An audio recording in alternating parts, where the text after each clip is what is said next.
Fala galera, que é a professora Jaqueline Aguiar, professora de Química. Nossa videoaula de hoje é para a gente estudar um pouquinho mais sobre a temida tabela periódica. Então vamos lá iniciar o nosso estudo. Então primeiro é importante que a gente saiba que existe um arranjo na tabela periódica, né, que ele foi criado de acordo com a ordem crescente do número atômico dos átomos. E é importante que a gente saiba também que os elementos, os elementos químicos, eles possuem números atômicos específicos. É como se o número atômico fosse a identidade do nosso elemento. Não existe nenhum outro elemento com o mesmo valor de número atômico. Os elementos químicos também são divididos na tabela periódica de acordo com as características químicas desses elementos. Então nós vamos ver mais para frente na nossa próxima aula quais são essas características e quais são esses grupos. E também nós sabemos que existe uma previsão, um padrão em relação à repetição periódica de alguns elementos. Então, vamos lá. Esse daqui é o retrato do Mendeleev, que foi um dos primeiros a começar a estudar sobre a tabela periódica, a criar a tabela periódica em si. E ele fez uma organização dos elementos de acordo com o número de massa. Então, os elementos apresentavam algumas propriedades que se repetiam, que são as propriedades que nós chamamos de periódicas. Então, a gente vai ver mais para frente que os elementos químicos se encaixam na tabela periódica de acordo com essas propriedades que nós chamamos de propriedades periódicas. Então, essa tabela do Mendeleev, ele mostrou que os elementos químicos possuem semelhantes propriedades químicas que ficavam numa mesma coluna. Então, nós vamos ver também que a tabela ela é dividida em colunas, né, que é sempre na vertical, e em períodos que são na horizontal. Então, os elementos que se encontram numa mesma coluna, eles possuem propriedades químicas semelhantes. Mas ainda não se sabia o motivo dessa periodicidade. Então, por mais que ele conseguia perceber que tinha uma semelhança, ele ainda não conseguia explicar o porquê que isso acontecia, né? Lembrando que a tabela periódica que ele criou foi em relação à massa dos elementos químicos. E depois, então, veio o Moseley, que fez a organização da tabela periódica de acordo com o número atômico.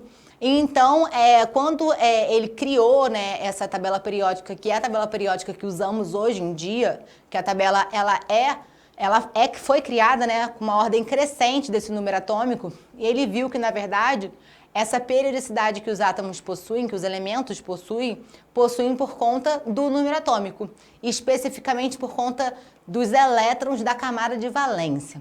Vamos entender mais para frente o que seria essa camada de valência.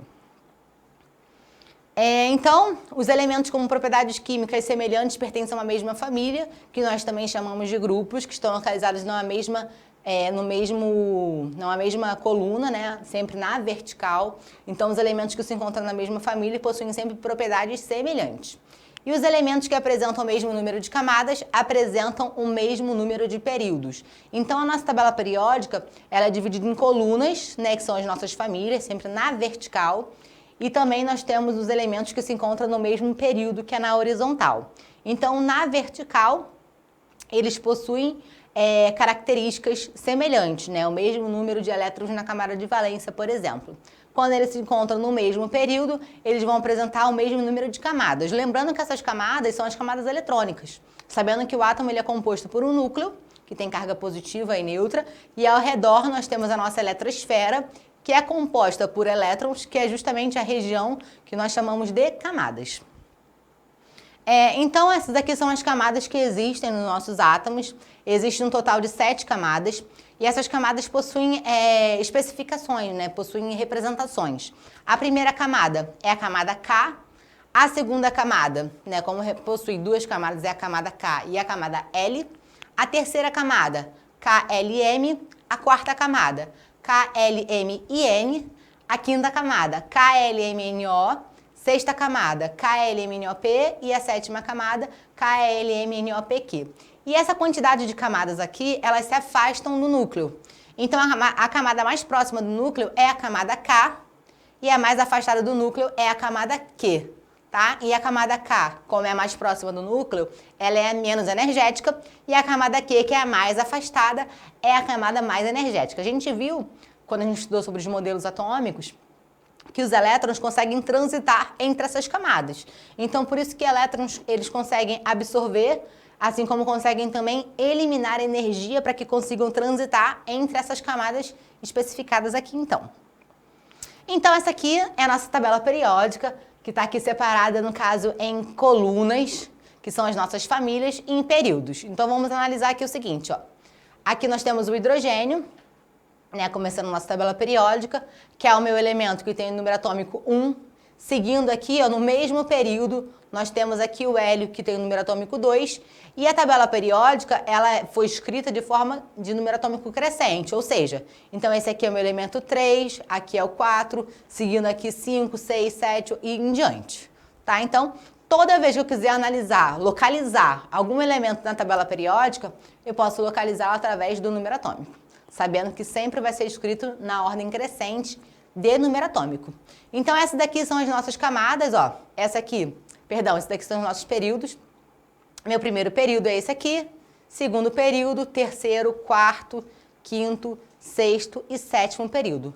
Lembrando que o período eu vou olhar sempre na horizontal. E aqui nós temos a relação das famílias, que são as colunas, com as camadas de valência. Então, ó, essa é a minha primeira família aqui, né? Ela possui um nome específico que nós vamos ver mais pra frente. Então, todos os elementos dessa família 1 possuem um elétron na camada de valência. Todos os elementos na família 2 possuem 2 elétrons na camada de valência. Na família 13 tem 3 elétrons, na família 14 tem 4 elétrons, na 15 tem 5, na 16 tem 6, na 17 tem 7 e na 18 tem 8 elétrons.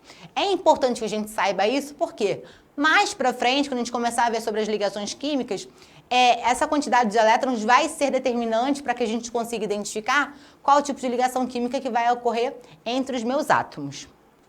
E é isso, gente. Eu espero que vocês tenham entendido. Em breve teremos um encontro para tirar as dúvidas de vocês, caso haja. Beijo enorme para vocês. Tchau, tchau e até a próxima.